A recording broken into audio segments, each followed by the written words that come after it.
Hello मेरे प्यारे बच्चों, तो कैसे हो आप सभी लोग। बच्चों, उम्मीद करते हैं आप सभी लोग स्वस्थ होंगे, मस्त होंगे, तंदुरुस्त होंगे और अपनी अपनी पढ़ाई में पूरी तरीके से व्यस्त होंगे। मैं मनमोहित, आपका हिंदी अध्यापक डाउट नट के इस बेहतरीन प्लेटफॉर्म पर सभी विद्यार्थियों का बहुत बहुत वेलकम करता हूं भाई, स्वागत करता हूं। तो भाई हम लोग अपने अगले अध्याय की तरफ हैं और नया अध्याय आरंभ करने जा रहे हैं। जी हाँ, दिगंत भाग दो बिहार बोर्ड। और जो अगला अध्याय है वो है एक लेख और एक पत्र। जी हाँ, जिसके लेखक हैं शहीद आजम भगत सिंह। जी हाँ भाई, भगत सिंह को कौन नहीं जानता। हिंदुस्तान का बच्चा बच्चा भगत सिंह के बारे में जानता है। तो इस पाठ के माध्यम से भगत सिंह नौजवानों को क्या मैसेज देना चाहते हैं, क्या चीज़ जो है वो एक व्यक्ति के अंदर अपने देश के प्रति जो देश सेवा का जो भाव होता है, इस पत्र के माध्यम से क्या ये बताना चाहते हैं, या फिर इस पत्र के माध्यम से वो कौन सी ऐसी चीज़ है जो नौजवानों को, छात्रों को समझनी चाहिए। तो आइए विस्तार से इस पाठ के बारे में चर्चा करेंगे।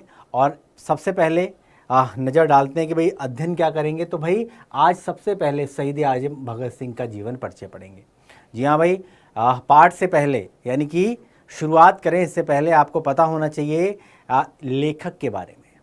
क्लियर, लेखक का जीवन परिचय उतना ही महत्वपूर्ण है जितना कि पाठ का परिचय। क्लियर हो गया।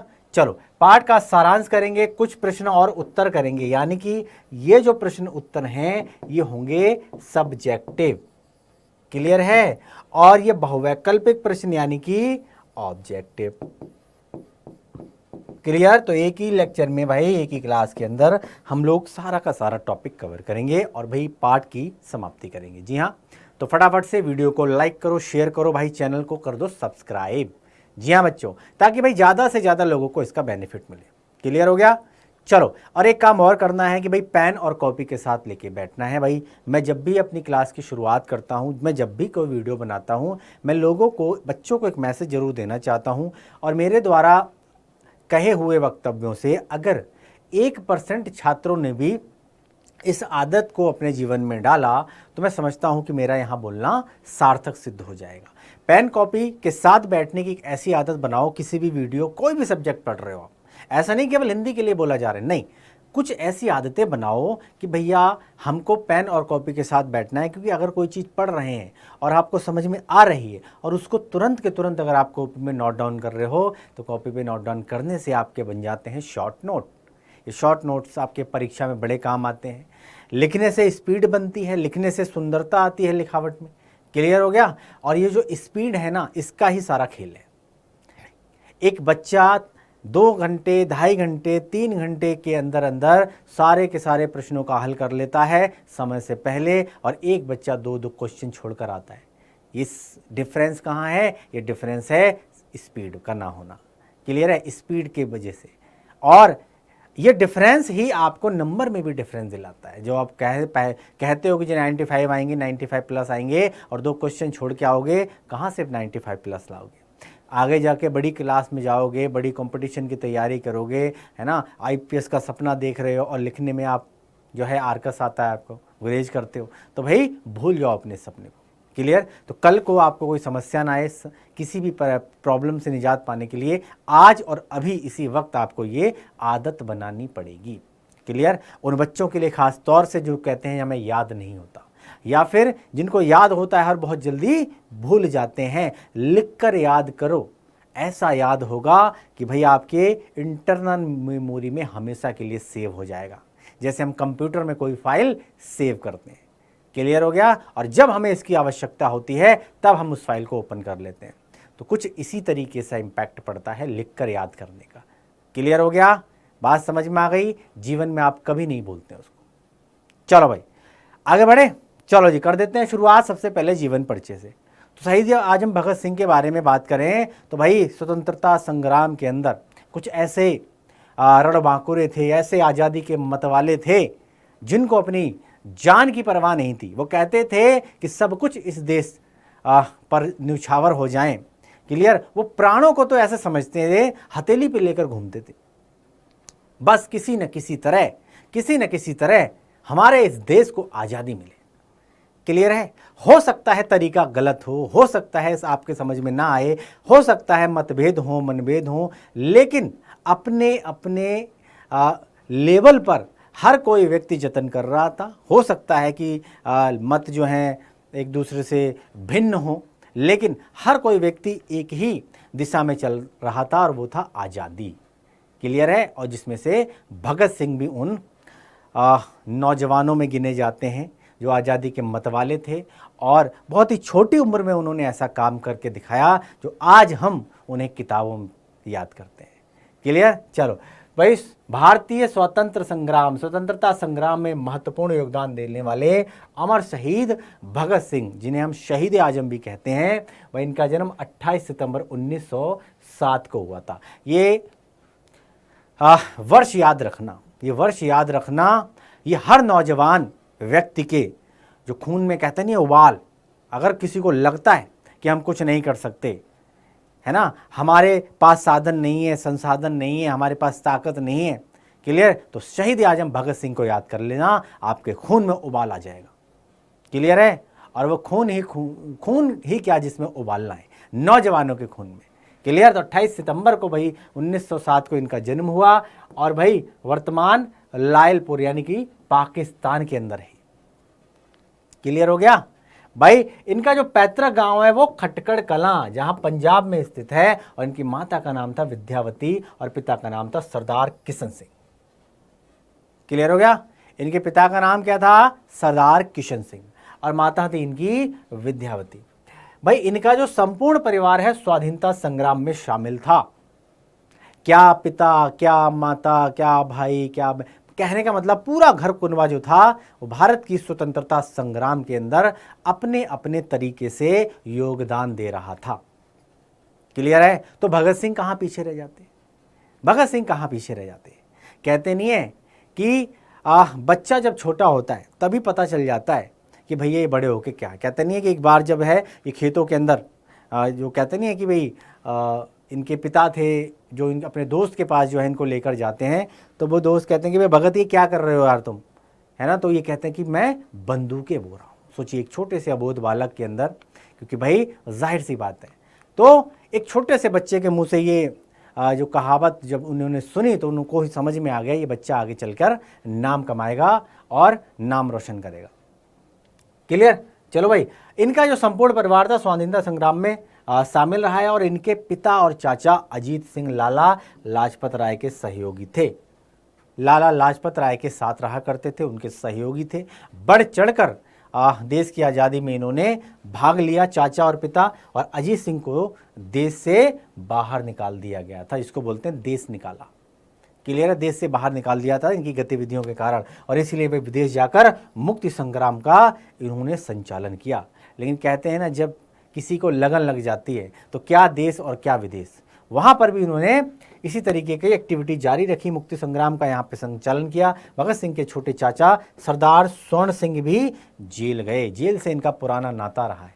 क्लियर। चाचा भी जेल गए, पिताजी भी जेल गए, क्लियर, ये खुद भी जेल गए। क्लियर हो गया। तो भाई इनके जो छोटे चाचा थे वो भी जेल गए हैं, और भगत सिंह की प्रारंभिक शिक्षा अपने गांव बंगा में हुई, और इसके बाद लाहौर के डीएवी स्कूल से आगे की पढ़ाई इन्होंने जारी रखी। क्लियर है। और बाद में ये नेशनल कॉलेज लाहौर से इन्होंने किया एमए। क्लियर। बीए के दौरान इन्होंने पढ़ाई छोड़ दी और क्रांतिकारी दल में शामिल हो गए। उस दौरान क्या था, दो दल बट गए थे, जैसे कि गरम दल था, एक नरम दल था। क्लियर। नरम दल में क्या थे? नरम दल में जैसे महात्मा गांधी थे, जवाहरलाल नेहरू थे, तो ये सब क्या है, नरम दल के सदस्य थे, और ये कहते थे कि हमको कोई हिंसा नहीं करनी है, हम अपने शांतिप्रिय तरीके से अपनी बात रखेंगे, और इस तरीके से हम अपने बातों को रखेंगे ताकि किसी को कोई परेशानी ना आए, किसी को कोई दिक्कत ना हो, कोई परेशानी ना हो। क्लियर है। अब ये क्या करते थे? चंद्रशेखर आज़ाद, भगत सिंह, राजगुरु, सुखदेव, ये लोग क्या करते थे? गरम दल, इनके खून में एकदम उबाल आ जाता था। वो कहते थे शांतिप्रिय तरीके से आपको कैसे आज़ादी मिलेगी, जब तक, है ना, सर कलम नहीं होंगे, जब तक खून नहीं बहेगा, रक्त नहीं बहेगा। क्लियर हो गया। जब तक कोई शहीद नहीं होगा, जब तक बलिदान, कहते हैं आज़ादी बलिदान मांगती है। तो ये उस क्रांतिकारी विचारधारा के व्यक्ति थे। क्लियर हो गया। तो ये क्रांतिकारी दल में शामिल हो गए थे और भगत सिंह का बचपन से ही क्रांतिकारी करतार सिंह सराबा और गदर पार्टी से विशेष लगाव था। क्लियर है? ये क्रांति वीर जो थे, जो लोग आज़ादी के मतवाले थे और अपनी जान को हथेली पर लेकर घूमते थे, उन कुछ लोगों को ये अपना आदर्श मानते थे। उनकी पार्टी में ये शामिल हुए क्रांतिकारी करतार सिंह सराबा और गदर पार्टी से इनका विशेष लगाव था। गदर पार्टी की तरफ ये क्या हुआ, आकर्षित हो गए। क्लियर? क्योंकि उसके अंदर नौजवान लोगों की जो क्या बोलते भरमार थी और वो लोग सिर्फ और सिर्फ एक ही बात किया करते थे कि बलिदान अगर चला जाए, हंसते हंसते अगर प्राण न्यौछावर हो जाए इस देश पर, तो हमें कोई फर्क नहीं पड़ता। क्लियर होगा? तो इस तरीके से इनके लोगों का इनकी जीवन पर गहरा प्रभाव था। गदर पार्टी से लगाव हो गया था। करतार सिंह सराबा की कुर्बानी को उनके मन पर बड़ा ही गहरा प्रभाव पड़ा था। जब करतार सिंह सराबा ने जो था कुर्बानी दी तो उनके मन पे बड़ी गहरी अमिट छाप छोड़ी, और जबकि उस समय उनकी आयु महज 8 वर्ष की थी। 8 वर्ष की हुई। जब वे 12 वर्ष के थे तो जलियांवाला बाग हत्याकांड हुआ था। क्लियर है? जलियांवाला बाग हत्याकांड हुआ था, जिसको ये एक भीभत्स हत्याकांड इसको बोलेंगे कि भाई निहत्थे लोग जो शांतिप्रिय तरीके से एक पार्क के अंदर सभा कर रहे थे और वहाँ पर उन लोगों को क्या कर दिया था, बंदूकें चला दी थी, तोपों से उड़ा दिया गया था, है ना। वो लोग बच के क्या एक कुआं है वहाँ पर, है ना। मैं पंजाब जब गया था तो मैंने वहाँ पर देखा था, वो उसकी स्मृति में वो कुआं आज भी है, जिसमें कि सारे के सारे लोग जान बचाने के लिए उसके अंदर कूद गए थे, है ना। तो लाशों के ढेर लग गए थे इस जलियांवाला, है ना, बाग के अंदर। क्लियर? ये भी एक बहुत ही दर्दनाक हादसा था, दर्दनाक हत्याकांड इसको बोलेंगे, और इस हत्याकांड का उनके हृदय पर बड़ा ही गहरा प्रभाव पड़ा था। क्लियर है? और वहाँ की मिट्टी लेकर क्रांतिकारी गतिविधियों में कूद पड़े थे। क्लियर? वहाँ की मिट्टी ली थी और एक कसम खाई थी कि एक दिन इस मुल्क को इन अंग्रेजों से आज़ाद करवा के ही दम लूँगा, इन गोरों को हिंदुस्तान की मिट्टी से जो है दूर भगाने का काम करूँगा। सन 1922 में चौरी चौरा कांड के बाद, चौरी चौरा कांड के बाद इनका नाम आया उसके अंदर, और इसके बाद जो है कांग्रेस और महात्मा गांधी से इनका हो गया मोहभंग। क्लियर है भाई? महात्मा गांधी और कांग्रेस, इससे इन्होंने क्या, इनका एक तरीके से साथ नहीं दिया, क्योंकि ये लोग क्या करते थे, ये अहिंसा में विश्वास रखते थे। क्लियर है? अब ये चाहते तो सपोर्ट कर सकते थे, बट विचारों की लड़ाई थी। दोनों ही अपने अपने दलों तरीके से क्या है, देश को आज़ादी दिलाना चाहते थे, अंग्रेजों से मुक्ति दिलाना चाहते थे, बट लोगों के विचार नहीं मिल रहे थे। तो महात्मा गांधी से इनका उसी वक्त मोह भंग हो गया कि भैया शांतिप्रिय तरीके से तो आज़ादी मिलेगी नहीं। क्लियर है? जिन ढर्रे पर ये चल रहे हैं, ऐसे तो हमें सैकड़ों वर्ष लग जाएंगे इंतजार करते करते, और इतना वक्त नहीं है हमारे पास, इतना वक्त नहीं है हमारे पास। क्लियर है? तो ये महात्मा गांधी के बिल्कुल वैचारिक मतभेद थे। क्लियर? वैसे आज़ाद करते थे, सम्मान करते थे, विचारों की लड़ाई थी कि महात्मा गांधी सत्य और अहिंसा के पुजारी थे और वो हिंसा में विश्वास नहीं रखते थे, और ये कहते थे कि जब तक बलिदान नहीं होगा, जब तक इनको गोरों को चोट नहीं पहुंचेगी, है ना, रक्त नहीं बहेगा, तब तक हमें आज़ादी नहीं मिलेगी, तब तक इनके कान पे जूं नहीं रेकेगी। क्लियर? पत्र प्रताप से जुड़ गए और सन 1923 में ये घर छोड़ के कानपुर चले गए, घर छोड़ के कानपुर गए, और गणेश शंकर विद्यार्थी के पत्र प्रताप से इनका लगाव हुआ, जुड़ाव हुआ। सन 1926 में अपने नेतृत्व में पंजाब में नौजवान भारत सभा का इन्होंने गठन किया। क्लियर? उसके बाद वापस आए और पंजाब के अंदर नौजवान भारत सभा का इन्होंने गठन किया, और चुन चुन कर जो जितने भी यूथ थे, जितने भी यंग थे, जितने भी लोग थे जो भारत की को आज़ाद मुल्क देखना चाहते थे, वो धीरे धीरे भगत सिंह की तरफ आकर्षित हुए, और धीरे धीरे इन्होंने सभा का जो गठन किया था उसके अंदर लोग सम्मिलित होते चले गए, और धीरे धीरे कारवां आगे की तरफ बढ़ता चला गया, और जिसकी शाखाएं विभिन्न शहरों में थीं, अनेक शहरों में, क्योंकि जाहिर सी बात है भारत एक नौजवान मुल्क है, और जाहिर सी बात है नौजवानों की कोई कमी नहीं है। पूरी दुनिया के अंदर सबसे ज़्यादा आबादी वाले हम देश हैं। क्लियर? तो हर शहर के अंदर छोटी छोटी शाखाएं, हर शहर के अंदर इन्होंने छोटी छोटी शाखाएं खोल दी और लोगों से आह्वान किया, आह्वान किया कि भैया आओ और हमारे साथ जुड़ो और जुड़कर आज़ादी के लिए कुछ कार्य करो। क्लियर है? वो जवानी ही किस काम की, जो अपने देश के काम ना आए।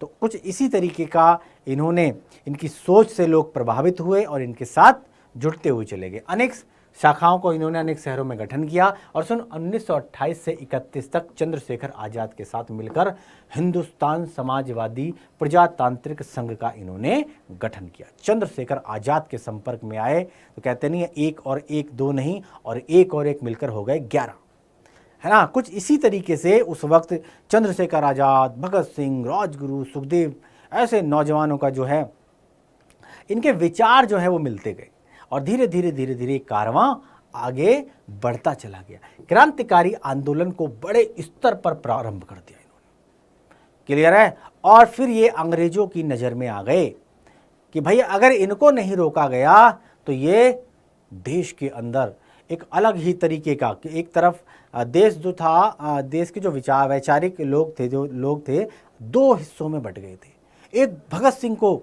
अपना आदर्श मानता था, चंद्रशेखर को अपना आज़ाद मानता था। क्लियर है? और एक जो थे वो महात्मा गांधी के आदर्शों, विचारों पर चलने वाले व्यक्ति, कहते थे हम शांतिप्रिय तरीके से आज़ादी ले लेंगे। क्लियर है? इन्होंने 8 अप्रैल 1929 के दिन बटुकेश्वर दत्त और राजगुरु को साथ लेकर, कब 8 अप्रैल 1929 की बात है, बटुकेश्वर दत्त और राजगुरु को साथ लेकर केंद्रीय असेंबली में इन्होंने बम फेंक दिया। क्लियर है? इनको लगा कि भाई अंग्रेज जो हैं, अंग्रेजों तक आवाज़ पहुंचाने का इससे ज़्यादा आसान और इससे ज़्यादा सरल तरीका हो नहीं सकता। हम इस तरीके से बाहर एक्टिविटी कर रहे हैं, समाचार पत्रों के माध्यम से छाप रहे हैं, मतलब लोगों तक हमारी बात पहुंच नहीं रही है। आखिर क्या ऐसा किया जाए कि कम से कम लोगों को पता तो चले हमारे विचार क्या हैं, हमारे आदर्श क्या हैं, हमारे विचार क्या हैं, हम करना क्या चाहते हैं। क्लियर? तो असेंबली में बम फेंका, यानी कि वो चाहते तो एक हाई डेंसिटी वाला बम हो सकता था, बट उनका मकसद किसी को चोट पहुंचाना नहीं था। उनका मकसद था कि अगर हम पार्लियामेंट के अंदर ये बम फेंकेंगे तो इससे होगा क्या, इससे एक मैसेज आएगा, इससे एक मैसेज जाएगा, और काफ़ी हद तक उस मैसेज को देने में ये कामयाब रहे।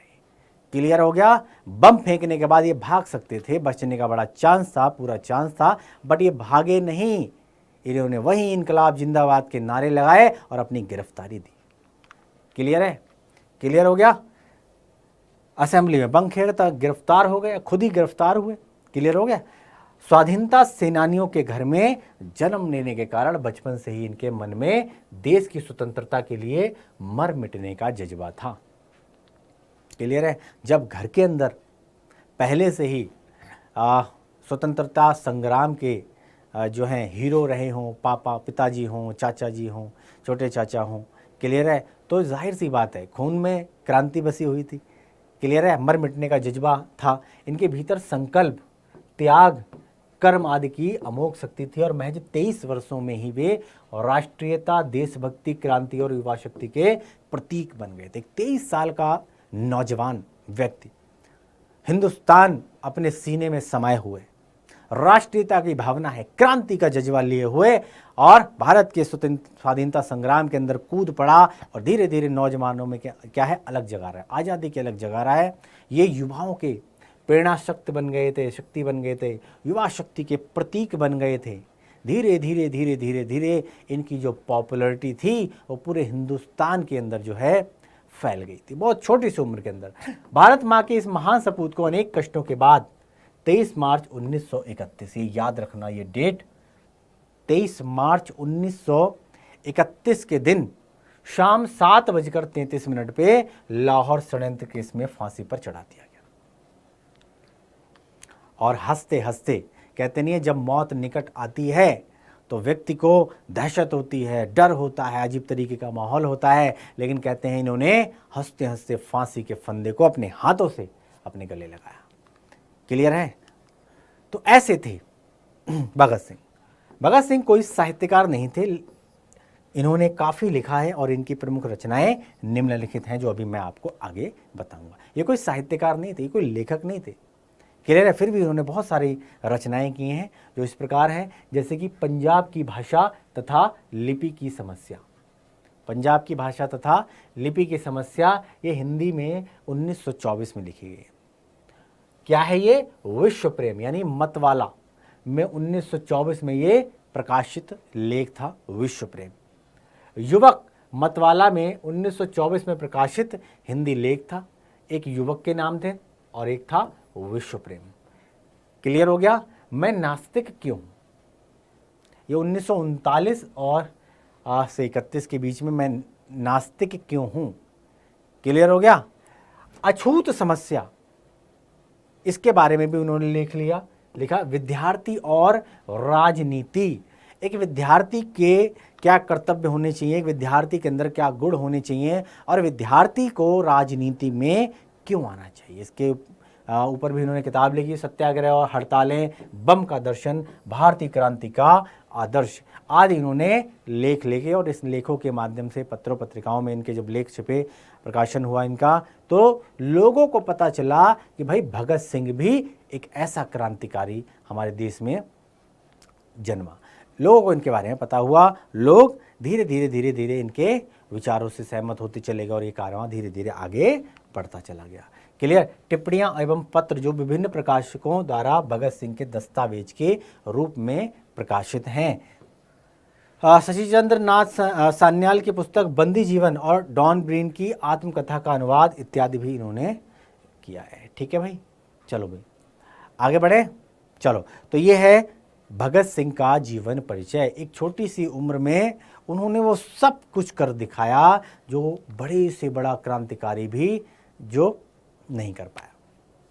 क्लियर है? जिन लोगों ने 60 साल, 70 साल, 80 साल के अंदर जो अचीवमेंट पाई, वो एक 23 साल के नौजवान ने वो चीज़ हंसते हंसते, है ना, फांसी के फंदे पर झूल गया और आज़ादी के मतवाला जो था वो हंसते हंसते अपने प्राणों को देश के ऊपर न्यौछावर कर गया और एक मैसेज दे गया कि भाई नौजवान देश के विकास में, चाहे वो पॉलिटिकल क्षेत्र के अंदर हो, सामाजिक क्षेत्र के अंदर हो, हर किसी व्यक्ति को, अगर आप नौजवान हो और तो जाहिर सी बात है आपको अपने देश से प्रेम करना चाहिए और पार्टिसिपेट करना चाहिए, कंट्रीब्यूशन जरूर देना चाहिए।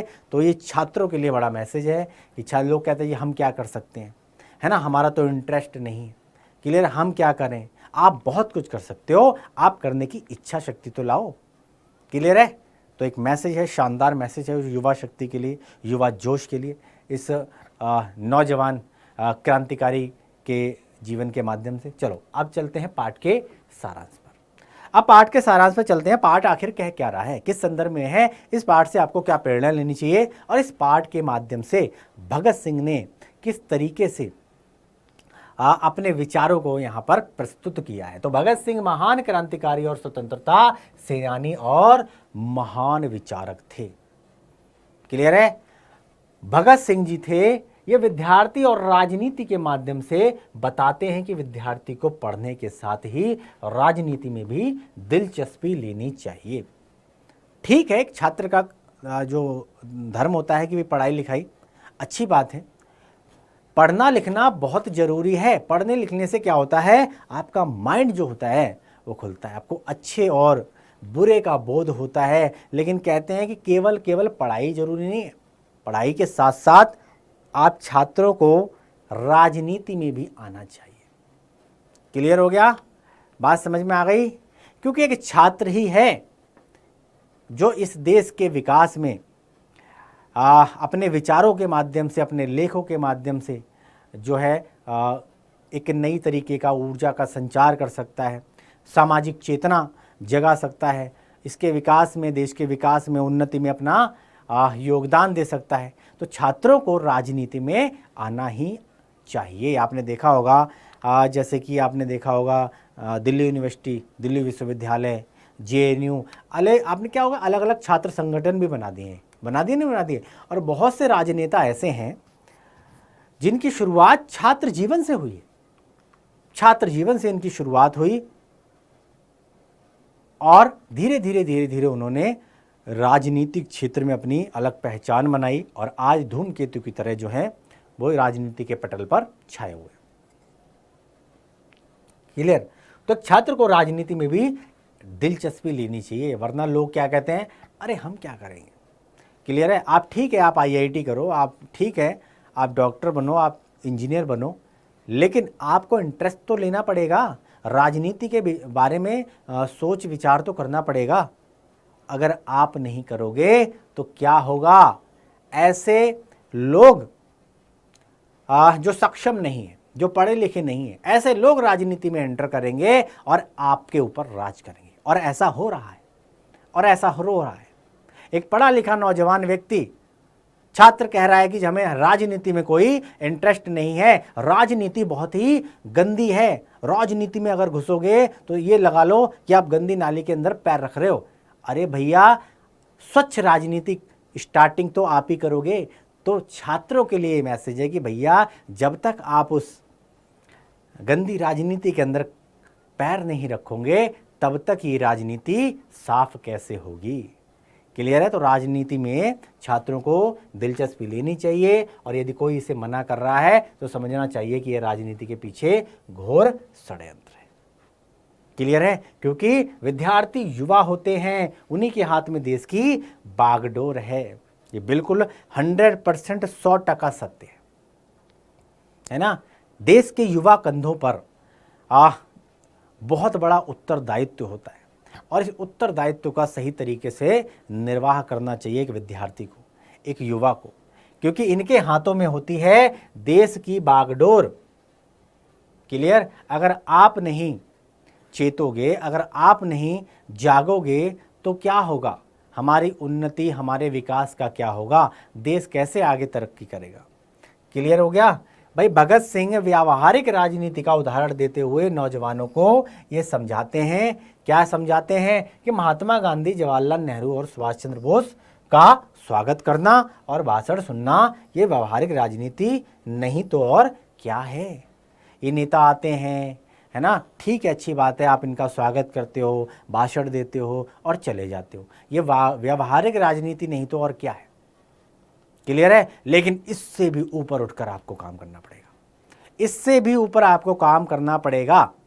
क्लियर। इसी बहाने वे हिंदुस्तानी राजनीति पर तीक्ष्ण नजर भी डालते हैं, और भगत सिंह मानते हैं कि भाई हिंदुस्तान को इस समय ऐसे देश सेवकों की जरूरत है जो तन मन धन देश पर अर्पित करते हैं। क्लियर है। नेता आए, इनका स्वागत किया, भाषण सुने और चले गए। क्लियर। इससे देश का भला होने वाला नहीं है। इनका ऐसा विचार था कि भाई इससे देश का भला होने वाला नहीं है, इससे आज़ादी मिलने वाली नहीं है, और इससे क्रांति आने वाली नहीं है, और इससे देश का भला होने वाला नहीं है। यह व्यावहारिक राजनीति से परे आपको क्या करना पड़ेगा, ऐसे सेवकों की जरूरत है। इस समय देश को ऐसे सच्चे सिपाहियों की जरूरत है, ऐसे नौजवानों की जरूरत है जो अपना तन मन धन देश पर अर्पित कर दे। इस देश ने हमें बहुत कुछ दिया है, इस देश ने हमें बहुत कुछ दिया है। क्लियर। तो अब जब देने का वक्त आ जाए तो भैया हमको प्राणों की आहुति देकर भी हम अपने देश पर अपने प्राण न्यौछावर कर दें, इस तरीके से हमको सोचना चाहिए, इस पर विचार करना चाहिए। क्लियर हो गया, बात समझ में आ गई। चलो भाई आगे बढ़े, चलो और आगे बढ़ते हैं, है ना। तन मन धन देश पर अर्पित करें और पागलों की तरह सारी उम्र देश की आज़ादी या उसके विकास में न्यौछावर कर दें। क्लियर है। कहते हैं वो जवानी ही क्या जो देश के काम ना आए, वो खून ही क्या जिसमें उबाल ना हो। क्लियर हो गया, बात समझ में आ गई। तो भाई सारी जिंदगी तन मन धन लगा दो इस देश सेवा में। क्लियर है। आज़ादी या उसके विकास में अपने आप को झोंक दो, न्यौछावर कर दो। क्लियर है। और 23 साल की उम्र में इस नौजवान ने वो करके दिखाया। क्लियर है। चलो आगे बढ़े, क्योंकि विद्यार्थी देश दुनिया के हर समस्याओं से परिचित होते हैं। क्लियर हो गया। नई पौध होती है, नई सोच होती है। नई सोच अगर देश की सेवा में अपने आप को लगाएगी, राजनीति के क्षेत्र में आगे जाएगी, तो देश तरक्की करेगा या नहीं करेगा? यस और नो? यस, जरूर करेगा। उनके पास अपना विवेक होता है। क्लियर है। बुद्धि है, विवेक है। क्योंकि पढ़ने से क्या होता है, छात्र का जो है सबको पता होता है कि भाई क्या अच्छा है क्या बुरा है, लेकिन हम जानबूझ के हर फील्ड चुनते हैं। हम डॉक्टर के फील्ड में जाते हैं, बड़ा हो गया अगर किसी को बोलो कि आप क्या बनना चाहते हो, तो हर छात्र के मुंह से निकलेगा कि जो मैं आईएएस बनना चाहता हूँ, आईपीएस बनना चाहता हूँ, डॉक्टर बनूंगा, इंजीनियर बनूंगा, टीचर बनूंगा।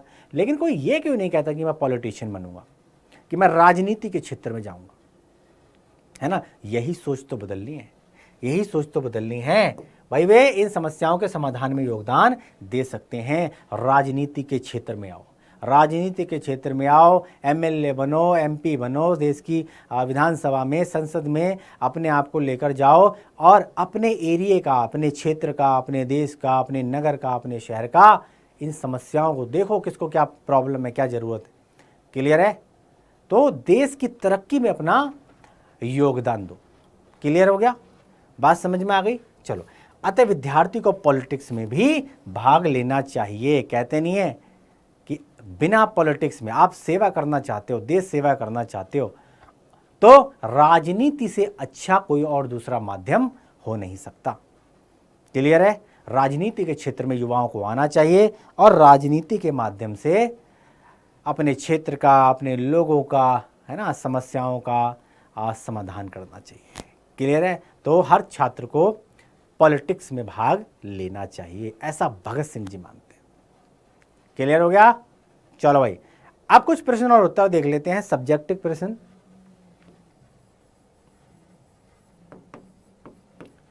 Subjective question. चलो, तो पहला प्रश्न बना, विद्यार्थियों को राजनीति में भाग क्यों लेना चाहिए। सवाल आता है नहीं आता है। आप भी देखो 10वीं क्लास के अंदर हो, 12वीं क्लास के अंदर हो, बोर्ड से फिर आप ग्रेजुएशन करोगे, उसके बाद पीजी करोगे, उसके बाद कोई ऐसा फील्ड भी देखोगे, क्षेत्र भी देखोगे, है ना, जहाँ जिस फील्ड में आपका इंटरेस्ट हो और आप आगे की तरफ जाएं, अपना और अपने माँ बाप का नाम रोशन करें। तो पूछा गया है कि विद्यार्थियों को राजनीति भाग क्यों लेना चाहिए। तो इस पाठ के माध्यम से बताया गया कि विद्यार्थियों को राजनीति भाग इसलिए लेना चाहिए क्योंकि भैया उन्हें ही कल देश की बागडोर अपने हाथ में लेनी है। क्लियर है। आपने एक चीज नोटिस करी है, आपने एक चीज नोटिस करी है कि प्रधानमंत्री ले लो, मुख्यमंत्री ले लो, कोई कैबिनेट मंत्री ले लो, क्लियर है, किसी सूबे का, कहने का तात्पर्य ये है कि ये सभी लोग जो होते हैं ये 70-70 साल, 80-80 साल के क्यों होते हैं। क्लियर है। क्या कोई 25 साल, 23 साल, 35 साल, 40 साल का व्यक्ति क्या कैबिनेट मिनिस्टर नहीं बन सकता? क्या 30 साल का व्यक्ति कोई मुख्यमंत्री नहीं बन सकता? है ना, बन सकता है। लेकिन आप राजनीति में आओ तो सही, है ना। ऐसे अनेक एग्जाम्पल हैं। आप धीरे धीरे धीरे धीरे ये प्रिस्क्रिप्शन जो है वो चेंज हो रहा है ना। लोगों को समझ आ रहा है कि भाई ये भी एक देश सेवा का माध्यम है। क्लियर हो गया। तो विद्यार्थियों को राजनीति में भाग इसी लेना चाहिए कि भैया क्यों, कि वह देश की बागडोर अपने हाथ में ले सके।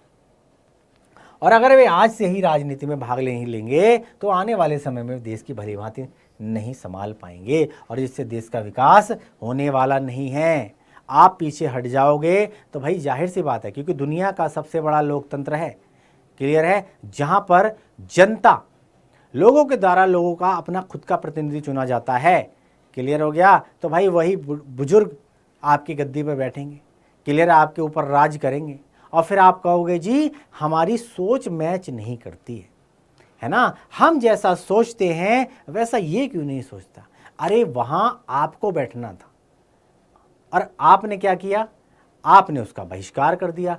आप तो वोट डालने में नहीं जाते हो, बताइए, आप तो वोट डालने में नहीं जाते हो। 30-35% जनसंख्या ऐसी है जो इलेक्शन के टाइम पर घर से बाहर नहीं निकलती है, वोट नहीं देती है।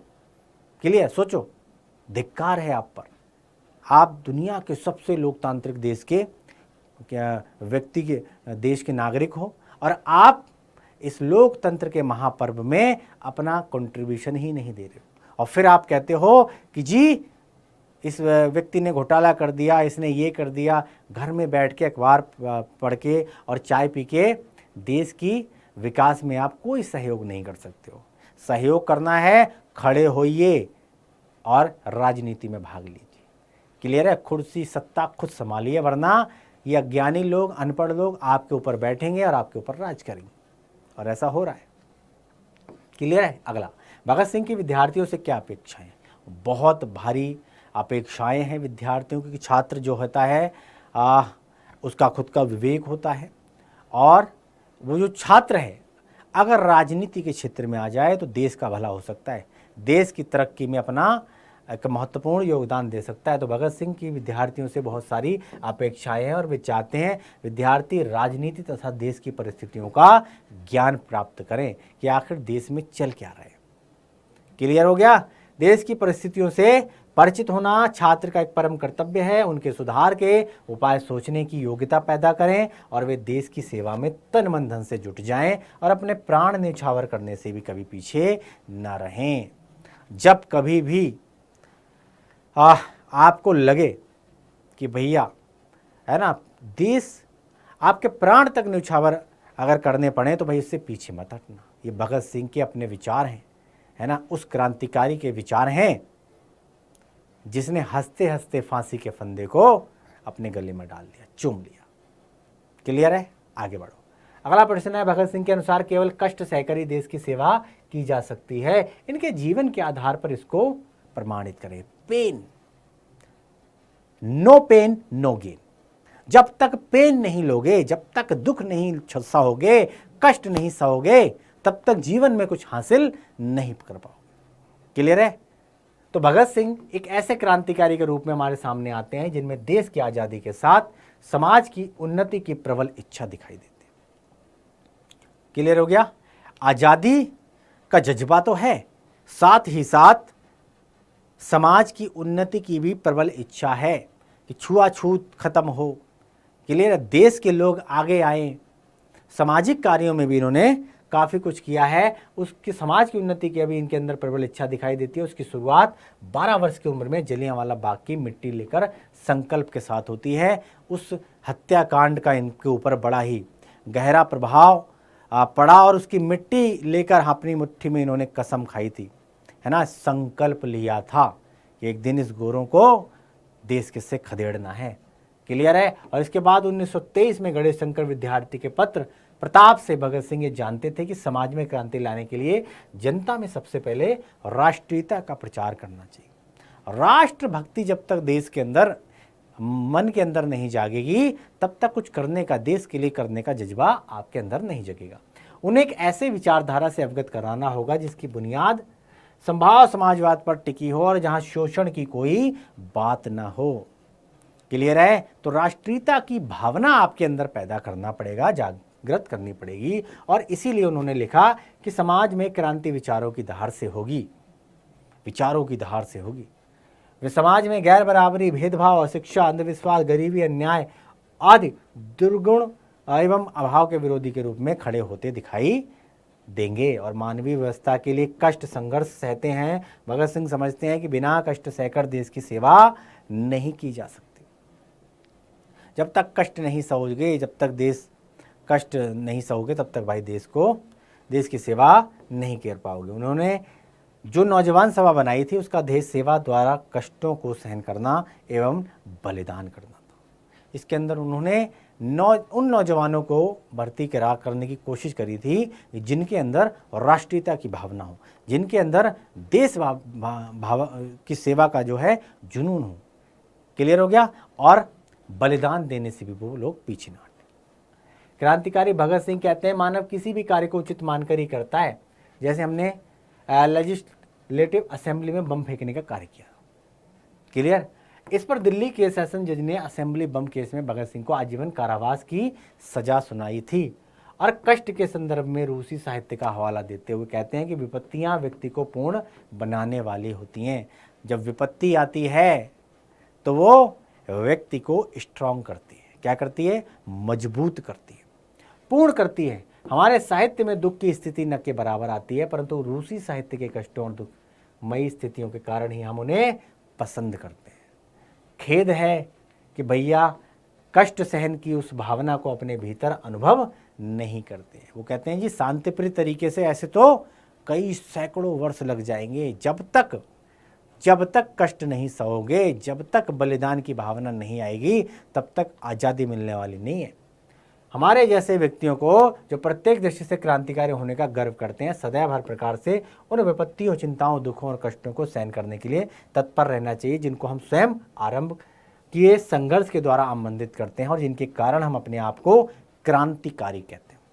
इसी आत्मविश्वास के बल पर भगत सिंह फांसी के फंदे पर झूल गए। वे जानते थे कि मेरे दुख, कष्टों और जनता पर बेहद प्रभाव पड़ेगा। वो जानते थे कि एक भगत सिंह मरेगा तो सैकड़ों भगत सिंह पैदा होंगे। इसके लिए भगत सिंह का बलिदान होना अति आवश्यक है। इसीलिए उन्होंने, है ना, और ऐसा हुआ, ऐसा हुआ, ऐसा हुआ। क्लियर है? वो चाहते थे और इसीलिए उन्होंने वो कर दिखाया। क्लियर हो गया? जनता आंदोलन कर बैठेगी। अतः भगत सिंह का कहना था कि सत्य की है कि कष्ट सहकर ही देश की सेवा की जा सकती है। अगर मैं मरा, अगर मैं फांसी पर चढ़ा तो लोगों के अंदर एक नई ऊर्जा, नई क्रांति का संचार होगा और इसके लिए मेरा बलिदान देना अति आवश्यक है। क्लियर है? चलो अगला प्रश्न है, भगत सिंह ने कैसी मृत्यु को सुंदर कहा है और वे आत्महत्या को कायरता कहते हैं? इस संबंध में उनके विचार को स्पष्ट करना। तो क्रांतिकारी सरदार भगत सिंह, देश सेवा को बदली दी गई फांसी यानी कि मृत्युदंड, देश सेवा के बदले दी गई फांसी यानी मृत्युदंड को सुंदर मृत्यु कहते हैं। क्यों? क्योंकि उनको लगता है कि उन्होंने देश के लिए कुछ करने की कोशिश की, उसके बदले अगर बलिदान हो जाए, फांसी चढ़ जाए तो हंसते हंसते कुर्बान हो जाए। क्लियर है? उसको सुंदर मृत्यु बोलते हैं, बजाय इसके सुसाइड कर लेने, आत्महत्या कर लेते हैं। लोग को आजकल देखा होगा आपने, उसको गलत मानते हैं। भगत सिंह इस संदर्भ में कहते हैं जब देश के भाग्य का निर्णय हो रहा हो तो व्यक्तियों के भाग्य को पूर्णतः भुला देना चाहिए। क्लियर है? देश का हित और स्वयं का हित, इसमें अगर किसी को जज करना हो तो देश हित सर्वप्रथम, सर्वोपरि रहना चाहिए। इसी दृढ़ इच्छा के साथ हमारी मुक्ति का प्रस्ताव सम्मिलित रूप में और विश्वव्यापी हो और इसके साथ ही जब ये आंदोलन अपनी चरम सीमा पे पहुंचे तो हमें फांसी दे दीजिए, ऐसा उनका मानना था, ऐसे उनके विचार थे। और ये मृत्यु भगत सिंह के लिए सुंदर होगी और जिसमें हमारे देश का कल्याण होगा। यानी उनको पता था मेरे मरने के बाद सैकड़ों भगत पैदा होंगे, तो इसके लिए, है ना, अपने बलिदानों को हंसते हंसते ये सुंदर मानते थे इस मृत्यु को। शोषक यहाँ से चले जाएंगे और हम यहाँ ये कार्य स्वयं करेंगे और इसी के साथ व्यापक समाजवाद की कल्पना भी करते हैं जिसमें हमारी मृत्यु बेकार नहीं जाएगी। अर्थात संघर्ष में मरना एक आदर्श मृत्यु कहलाती है। संघर्ष में मरना एक आदर्श मृत्यु कहलाती है। क्लियर हो गया? चलो भाई आगे चले। भगत सिंह आत्महत्या को कायरता कहते हैं कि कोई भी व्यक्ति जो आत्महत्या करेगा वो थोड़ा दुख कष्ट सहते के चलते करेगा। हल्का सा दुख हुआ, सुसाइड कर लिया, नदी में कूद गए, है ना, पुल के नीचे कूद के जान दे दी, है ना। मरो तो ऐसे मरो जो लोग याद करें, है ना। देश के पर बलिदान हो जाओ। वो अपना समस्त मूल्य एक ही क्षण में खो देगा। और इस संदर्भ में उनका विचार है कि मेरे जैसे विश्वास और विचारों वाला व्यक्ति व्यर्थ में मरना कदापि सहन नहीं करेगा। क्लियर है? क्योंकि जीवन बड़ा अमूल्य होता है। क्लियर है? बड़ा अनमूल्य होता है और कितने गर्व की बात है कि देश के काम आ रहा हूँ, मेरी मृत्यु देश के काम आ रही है। हम तो अपने जीवन का अधिक से अधिक मूल्य प्राप्त करना चाहते हैं, हम मानवता की अधिक से अधिक सेवा करना चाहते हैं। संघर्ष में मरना एक आदर्श मृत्यु है। प्रगतिशील होना एवं श्रेष्ठ और उत्कृष्ट आदर्श के लिए जीवन जीना दे देना कदापि आत्महत्या नहीं कही जा सकती है। भगत सिंह आत्महत्या को कायरता कहते हैं। क्यों कहते हैं? कि केवल कुछ दुखों से बचने के लिए अपने जीवन को समाप्त कर देते हैं। और इस संदर्भ में वे विचार भी देते हैं कि विपत्तियां व्यक्ति को पूर्ण बना देती हैं। विपत्तियों से लड़ने की हिम्मत आपके अंदर होनी चाहिए, जज्बा होना चाहिए, जुनून होना चाहिए। आगे बढ़े। चलो अगला प्रश्न है, भगत सिंह रूसी साहित्य को इतना महत्वपूर्ण क्यों मानते हैं और वे क्रांतिकारी से क्या अपेक्षाएं रखते हैं? भाई भगत सिंह रूसी साहित्य को महत्वपूर्ण इसलिए मानते हैं कि रूसी साहित्य के प्रत्येक स्थान पर जो वास्तविकता मिलती है वो हमारे साहित्य में कदापि दिखाई नहीं देती। क्लियर है? उनकी कहानियों में कष्टों और दुखमयी स्थितियां हैं और जिनके कारण दुख कष्ट सहने की प्रेरणा मिलती है। और इस दुख कष्ट में सहृदयता, दर्द की गहरी टीस और उसके चरित्र और साहित्य की ऊंचाई से हम बरबस प्रभावित होते हैं और ये कहानियां हमें जीवन संघर्ष की प्रेरणा देती हैं। रूसी साहित्य से जीवन संघर्ष की क्या मिलती है? प्रेरणा मिलती है। इसीलिए इससे इंस्पायर्ड हैं, इसको सही मानते हैं, अच्छा मानते हैं, जो हमारे साहित्य में शायद नहीं है, और नए समाज निर्माण की प्रक्रिया में मदद करती हैं। और इसीलिए कहानियाँ अति महत्वपूर्ण हैं, जो हमें कष्टों से लड़ने की हिम्मत देती हैं, जज्बा देती हैं, जुनूनी बनाती हैं। सरदार भगत सिंह क्रांतिकारियों से अपेक्षा करते हैं कि हम उनकी कहानियां पढ़कर कष्ट सहन की उस भावना को अनुभव करें। क्लियर है? क्रांतिकारियों से क्या अपेक्षा करते हैं?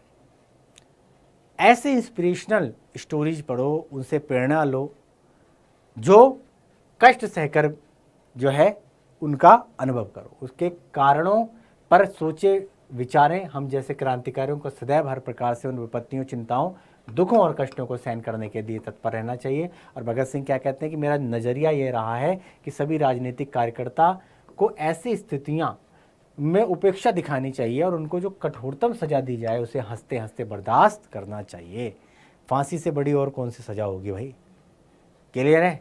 भगत सिंह क्रांतिकारियों से कहते हैं कि किसी आंदोलन के बारे में कह देना कि दूसरा कोई इस काम को कर लेगा या इस कार्य को करने के लिए बहुत लोग हैं, ये किसी प्रकार से उचित नहीं। दूसरों पर क्यों डालो? हम करेंगे इसकी शुरुआत, कोई और क्यों करेगा, हम करेंगे, ऐसी भावना आपके अंदर होनी चाहिए। इस प्रकार जो लोग क्रांतिकारी क्षेत्र में कार्यों का भार दूसरे लोगों पर छोड़ने को अप्रतिष्ठापूर्ण एवं घृणित समझते हैं, उन्हें पूरी लगन के साथ वर्तमान व्यवस्था के विरुद्ध संघर्ष आरंभ कर देना चाहिए। उन्हें चाहिए कि वे इन विधि को उल्लंघन करें, विधियों का उल्लंघन करें, परंतु उन्हें औचित्य का ध्यान रखना चाहिए। क्लियर है? उन्हें चाहिए कि वे उन विधियों का उल्लंघन करें, परंतु उन्हें औचित्य का ध्यान रखना चाहिए, क्योंकि अनावश्यक एवं अनुचित प्रयत्न, ये अभी इसी प्रश्न में आ गया। चलो अगला देते हैं, निम्नलिखित कथनों का अभिप्राय स्पष्ट करना है। पहले का क्या है भाई? मैं आपको बताना चाहता हूं कि विपत्तियां व्यक्ति को पूर्ण बनाने वाली होती हैं। तो इसका उत्तर क्या है कि भगत सिंह का मानना है कि विपत्तियां मनुष्य को पूर्ण बनाती हैं, अर्थात मनुष्य सुख की स्थिति में तो बड़े ही आराम से रहता है, लेकिन जब उस पर कोई दुख आता है तो वह उसे दूर करने के प्रयास करता है, जिससे उसका ज्ञान तथा कार्य क्षमता बढ़ती है और वो पूर्ण हो जाता है। तो दुख व्यक्ति को पूर्ण बनाता है। क्लियर है? अगला क्या है? हम तो केवल अपने समय की आवश्यकता की उपम है। यानी भगत सिंह के अनुसार मनुष्य जब सोचने लगे कि अगर मैं कोई कार्य नहीं करूंगा तो वह कार्य नहीं होगा, जो पूर्णतः गलत है। अब जब आप सोचोगे ही नहीं तो वो काम होगा ही नहीं। वास्तव में मनुष्य विचार को जन्म देने वाला नहीं होता, अपितु परिस्थितियां विशेष विचारों वाले व्यक्तियों को पैदा करती हैं। अर्थात हम तो केवल अपने समय की आवश्यकता की उपज हैं। क्लियर हो गया? अगला क्या है? मनुष्य को अपने विश्वासों पर दृढ़तापूर्वक अडिग रहने का प्रयत्न करना चाहिए। तो भाई तीसरे का क्या है अर्थ कि भगत सिंह कहते हैं कि हमें एक बार किसी लक्ष्य उद्देश्य का निर्धारण करने के बाद उस पर अडिग रहना चाहिए। हमें विश्वास रखना चाहिए कि हम अपने लक्ष्य को अवश्य प्राप्त कर लेंगे। क्लियर है? खुद पर विश्वास होना अति आवश्यक है। चलो अगला प्रश्न है, जब देश के भाग्य का निर्णय हो रहा हो तो व्यक्तियों के भाग्य को पूर्णतः भुला देना चाहिए। आज जब देश आजाद है, भगत सिंह के इन विचार का आप किस तरह मूल्यांकन करेंगे? क्लियर है? व्यक्ति के हित और अगर देश के हित में टकराव आए तो देश हित सर्वोपरि होना चाहिए। क्लियर? आपके भला और देश की भलाई में अगर दोनों में किसी एक को चुनना पड़े तो देश को चुनना चाहिए, देश की भलाई को आगे रखना चाहिए। तो भगत सिंह के विचार, जब देश के भाग्य का निर्णय हो रहा हो, क्लियर है, जब देश के भाग्य का निर्णय हो रहा हो तो व्यक्तियों के भाग्य को पूर्णतः भुला देना चाहिए। क्लियर है? देश सर्वोपरि रखना चाहिए। बहुत ही उत्तम तथा श्रेष्ठ विचार है। आज जब देश आज़ाद है तब भी भगत सिंह को ये विचार पूर्णतः प्रासंगिक हैं, क्योंकि किसी भी काल या परिस्थिति में देश या समाज मनुष्य से ऊपर ही रहता है। क्लियर है? यदि देश का विकास होगा तो ही वहाँ रहने वाले लोगों का विकास होगा।